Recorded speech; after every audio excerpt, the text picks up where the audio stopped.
Okay, so let's get into this. I want you to just picture it for a moment. It's the early 80s. You're a writer, and you get this huge idea. A really huge idea. Yeah, and you decide, I'm not just going to write one mystery novel. I'm going to write a whole series based on the alphabet. All 26 letters, A, B, C, all the way to Z. I mean, that sounds like a marketing gimmick at first, but then you think about the commitment. It's staggering. You're basically planning out the next, 25, 30 years of your life right there. And that's the legacy of Sue Grafton, the alphabet mysteries. Exactly. And today, we're not trying to tackle the whole shelf. We are going to zoom in on just one, the second book from 1985. B is for Burglar. Which is such a critical book in the series. You know, a lot of times that second novel can be a slump. The sophomore slump, yeah. Right. You've used up your best ideas in the first one. But B is for Burglar is, well, it's widely seen as even better than A is for Alibi. And it has the awards to prove it. This isn't just some potboiler you'd grab at the airport. Oh, not at all. It won the Anthony Award and the Shamus Award in 1986. And get this, the New York Times called it, and I'm quoting here, one of the best written crime novels by anybody in recent memory. Wow, that's high praise. It really is, especially for a genre that sometimes gets, looked down on. So that's our mission for this deep dive. We're going to unpack how Grafton takes what is, honestly, a really boring starting point, finding a signature for some paperwork, and spins it into this huge web of arson, identity theft, and murder. But first, we have to talk about our guide on this journey, the one and only Kinsey Millhone. Right.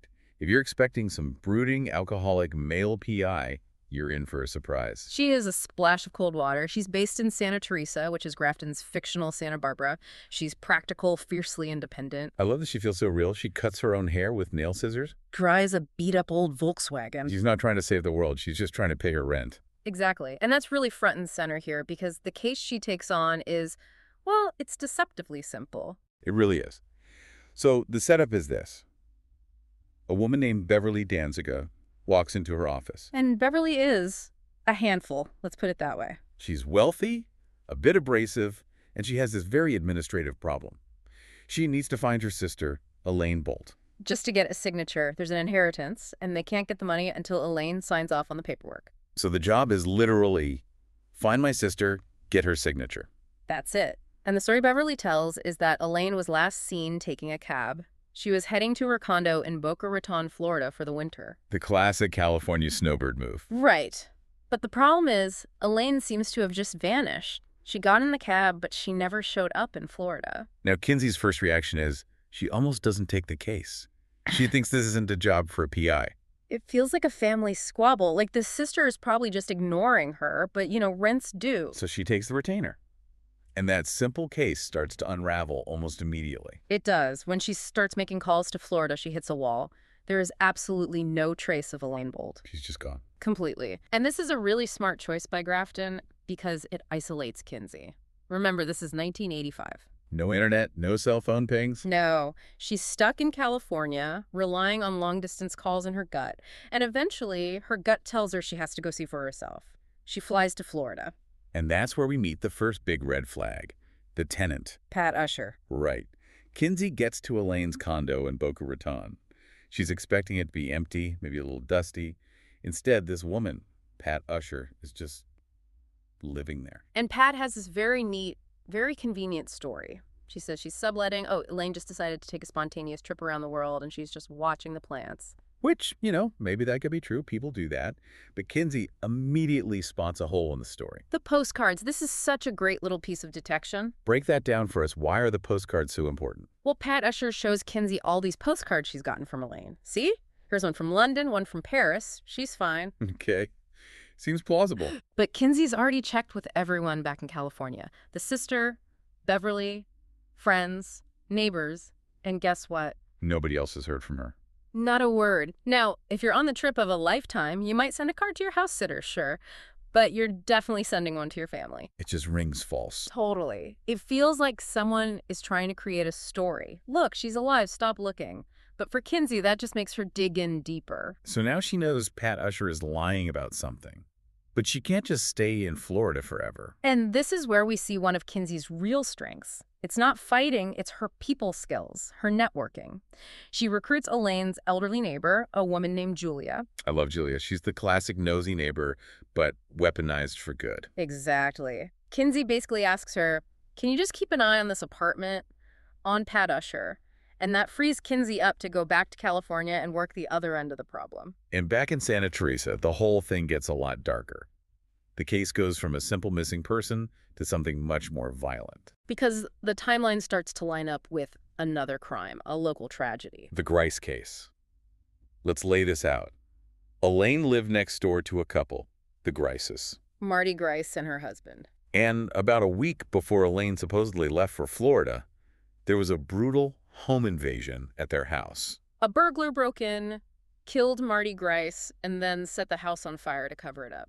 So you've got a murder and an arson at House A, and a week later, the woman at House B disappears. In a mystery novel, there's no such thing as a coincidence. And then things start getting really personal for Kinsey. It's not just phone calls anymore. Right. First, the apartment supervisor's place gets broken into, Tilly.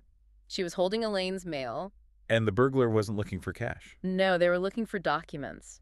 And then Kinsey's own apartment gets tossed. Which is a huge line to cross. That's her safe space. It is. But it's also a clue. Because by seeing what they were looking for, she realizes they're after one very specific thing. Elaine's passport. Which makes no sense. If Elaine is traveling the world, she'd have her passport with her. The fact that someone is tearing up Santa Teresa looking for it means she never took it. And if she never took it, she never left the country.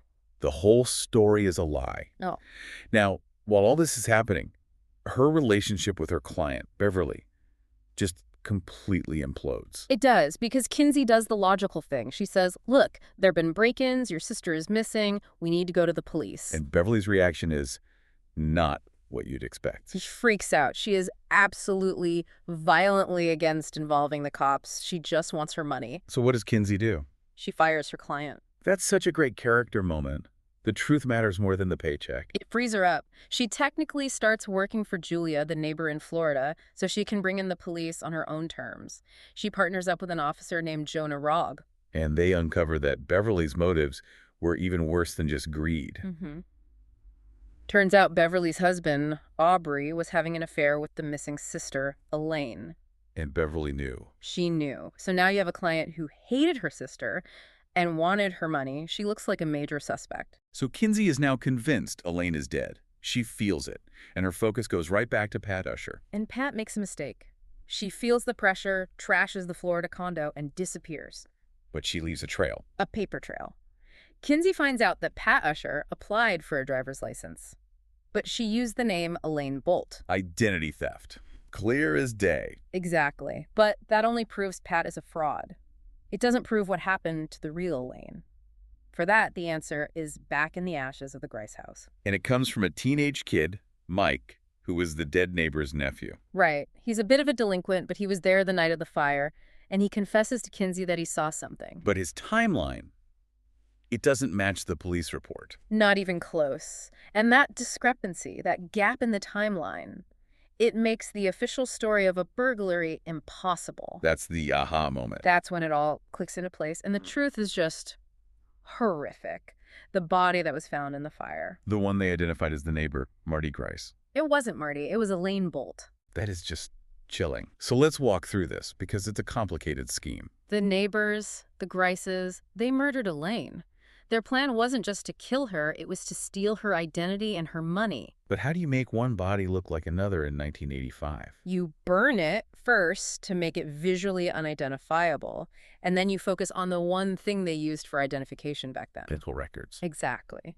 They broke into the dentist's office and physically swapped Marty Grice's dental file with Elaine Boldt's. That is diabolical. So the coroner finds a body, checks the teeth, pulls the file labeled Marty Grice, and it's a match. Because it's really Elaine's chart. So Marty Grice is declared legally dead. Well, the real Marty Grice is very much alive. She flies to Florida using Elaine's identity. She gets cosmetic surgery to look more like her. She becomes Pat Usher as a temporary disguise. And that explains the postcards. She was sending them to herself to keep up the illusion that Elaine was still alive and traveled. And now she was literally having her face changed to match the stolen identity, but they missed one thing. The passport. The passport. They couldn't find it before they killed Elaine. So while Marty is in Florida getting surgery, her husband is back in California ransacking apartments, desperate to find it. That one loose thread that unraveled everything. And that leads to the climax. Kinsey figures it all out. She goes back to the burned-out Grice house, looking for the murder weapon. A very dangerous move. And of course they're there. Marty has come back from Florida. They ambush her. And it's not a clean Hollywood fight. It's a real struggle.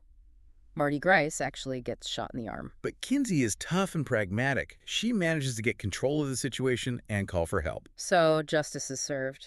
It's just amazing how we started with a signature on a piece of paper. And ended with a murder for identity plot involving swapped dental records and arson. It really shows you why this book won all those awards. It does. And it really makes you think about identity, especially back then. That's the really haunting takeaway. The whole crime only works because of how fragile analog identity was. In 1985, you are who your paperwork says you are. You are who your dental records say you are. The idea that someone could just kill you, swap a file in a cabinet, and then literally walk into your life and become you. It suggests our sense of self was held together by, what, manila folders and paper clips? And a basic level of trust that the Graces just completely exploited. It's a terrifying thought. Yeah. How easily could someone have just slipped into your life back then? If they were ruthless enough. Disturbingly easily.